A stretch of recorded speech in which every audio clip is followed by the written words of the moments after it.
Sa ginanap na moving up ceremony sa isang junior high school sa Kalubian, sa Leyte, agaw pansin ang isang completer o isa sa mga nagtapos. Tila naligaw raw kasi ito ng pinuntahang graduation. Ang kanya kasing height, halos 4 feet lang. Kalimitang singtaas ng mga tiga-elementary. Siguro mga grade 6 or 5. Mukha siyang bata. Dahil maliit kumpara sa lahat, stand out siya. Idagdag pa na ang kanyang face card o mukha, sing-amo ng anghel, katulad ng kanyang pangalan. Siya si Angel.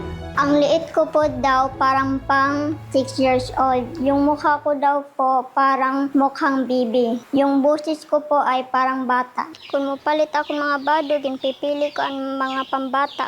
May kurba na rin ang kanyang katawan. Ang madalas niyang isuot, mga damit na fit. Bakit ganun yung damit? Hindi appropriate sa bata. Dalaga kung pumustura. Mahilig din siyang maglagay ng make-up. Sa Facebook po, yung nababasa ko, bakit po daw ako nagliliptin kahit bata pa daw po ako. Pero bago raw siya pagtaasan ng kilay, si Angel hindi na raw talaga baby. Dahil ang totoo niyan, 17 anyos na siya. Dalaga na. Incoming senior high o grade 11 na sa susunod na pasukan dito sa Kalubian National High School. At kakagraduate lang with honors. Dahil kapos sa height, Kailangan ko po matungtong halingkuranan. Para maabot ko po mga kutsara at plato sa tinidor. Di rin naaabutan ako ng mga gusto kwaon. Natatakot din po ako magtaas ng kamay pag mag-answer po ako ng blackboard kasi hindi ko po maabot. gayunman, meron din naman daw siyang perks o kalamangan sa iba. An advantagehan akong kamubo, ang pag-discounthan pamasahe tapos nauuna ako ang pila. Bunso ng pamilya si Angel. Sa 7 magkakapatid, siya lang ang may ganitong kondisyon. Maselan daw siya noong ipinagbuntis ng kanyang inang si Nelsa. Waray na akong magdahom, sir, nga mga anak ko kay Angel, kaya na akong edad. Kay pagpanganak na akong iya, 45 na akong edad. Magminupusal, bibi. Tikangan kito palaglag, magtutulo ka bulan. Hangtong naglima. Pag abutan 5, naluoy man ako. Amo to nga gipadayon ko nila ito pagburo na akong, sir. Sa kabila nito, malusog daw itong ipinagdalang tao ni Nelsa. Dako ang bata, tiyan akon. Akong gulitugin kuan nga, ampo ang Ginoo nga normal na akong pagpanganak kay kami kwarta. At normal itong isinilang. Pinangalanan nga nilang Angel sa paniwalang hulog ito ng langit. Pinanganak ko hiya 9 pounds. Hiya ang pinakabugat pagkuan burod na akon. Pero habang lumalaki si Angel, marami raw silang napansin. Dugay siya makalakaw. Isang doktor nga mahina ko ang mga bukog ko no ni Angel. At nung nag-10 taong gulang na si Angel, napansin daw niyang parang tuluyan ang huminto ang kanyang paglaki. Napapansin din yung mga kaedad ko, ang lalaki nila, tas ako, ang liit pa rin. Tas napapansin ko din yung mga pinsan ko na abot yung height ko po. Ang sabi po ng doktor, bilhan po daw ako ng vitamin. Araw-araw ko naman po yung iniinom yung vitamins po, pero walang nangyari. Ang liit ko pa rin. Hatanan na akong anak, ito na among pinalangga. Kami nga mag-asawa. Alagang-alaga, sir. Gayunman, sa labas ng kanilang tahanan, madalas naman daw manliit si Angel.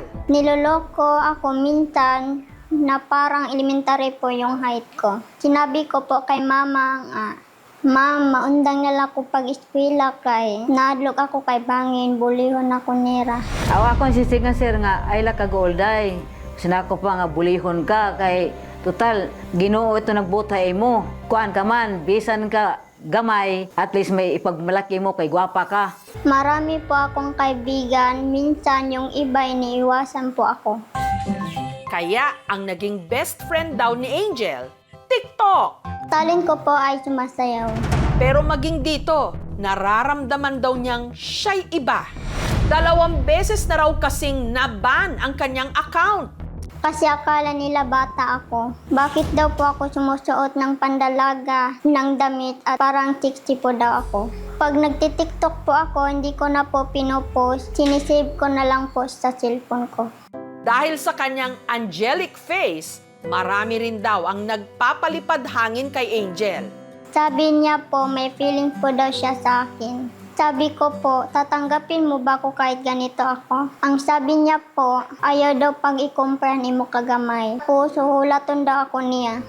Pero kalaunan, ginost naman daw siya. Nag-shot niya akon, nga sangkay nala daw yaturing ha akon.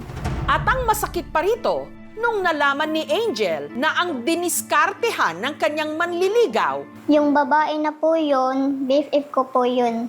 gayunman, alam ni Angel na prioridad niya sa lahat ang kanyang pag-aaral. Gusto ko po maging architect. Mahilig po ako mag-drawing. Gusto ko po ako po mismo mag-drawing sa dream house ko po.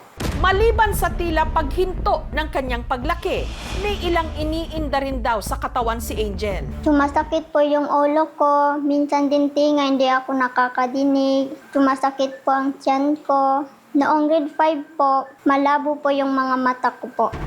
Hindi rin gaya ng ibang mga nagdadalaga. Si Angel, hindi raw regular kung datnan. Nung una po ako naka-menstruation po, noong 2022 ng November po, sobra po 1 week yung regla ko po.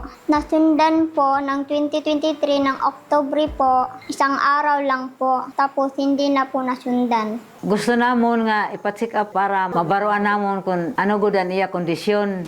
Para mabigyang linaw kung ano ang kanyang kondisyon, ipinakonsulta namin si Angel sa espesyalista.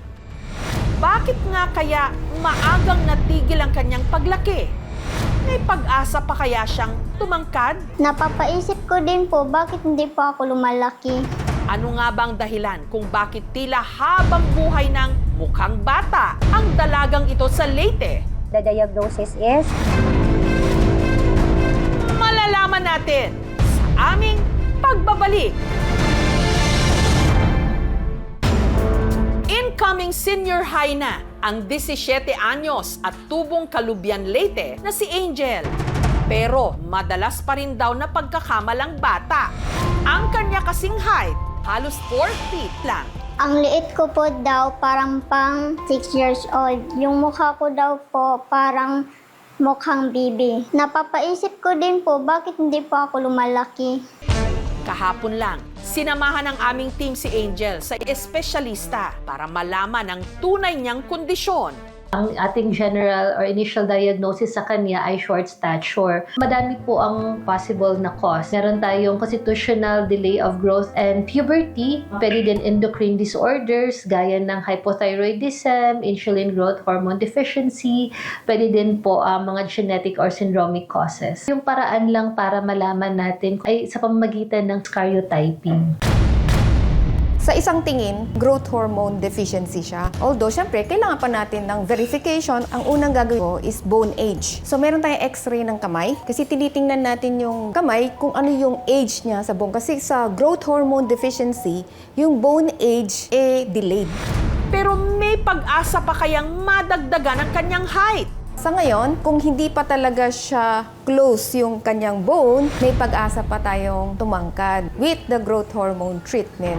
Dinala rin namin siya sa isang OB gynecologist. sa ultrasound, madaming mga follicle na hindi nag-grow normally. The diagnosis is polycystic ovarian morphology. We will work up ko actually siya for genetic testing just to rule in, rule out Turner syndrome. May kinalaman kaya rito ang ginawa kay Angel nung ipinagbubuntis pa lang siya ng kanyang nanay Nelsa. Less likely naman yun siya na reasons kung bakit nagkaganito si Angel right now. Yung mga nararamdaman niya ngayon na pagsakit ng tenga, paglalabo ng mata, ay pwedeng kasama rather sa spectrum kung yun man ay dahil sa syndromic causes or baka sa endocrine disorder. Kailangan talaga natin ma-investigate. Itong condition ni Angel, kailangan ng complete workup and it will not only end here. Kailangan pa namin ng further follow-up in the future. Nalipay ako, ma'am, kay gipasik Mag-check up ako ng mga doktor. Tapos yan na po, maaram na ako kung ano akong mga sakit. Pero magpapadayon lagi ako pag aron bulig ha iyo kay para ma-follow up, check up. Maliit man ang tsansa sa ngayon na magiging normal pa ang kalagayan ni Angel, hindi naman daw ito magiging hadlang para maabot pa rin niya ang mga matayog at higante niyang pangarap. Kung tatabangan ako niyo, ini nga kondisyon akon. Sa mga nunood dyan, na katulad ko ng kondisyon nito, sana wag po kayong malungkot. Basta ginawa po to ng Diyos sa atin. Laban lang po tayo.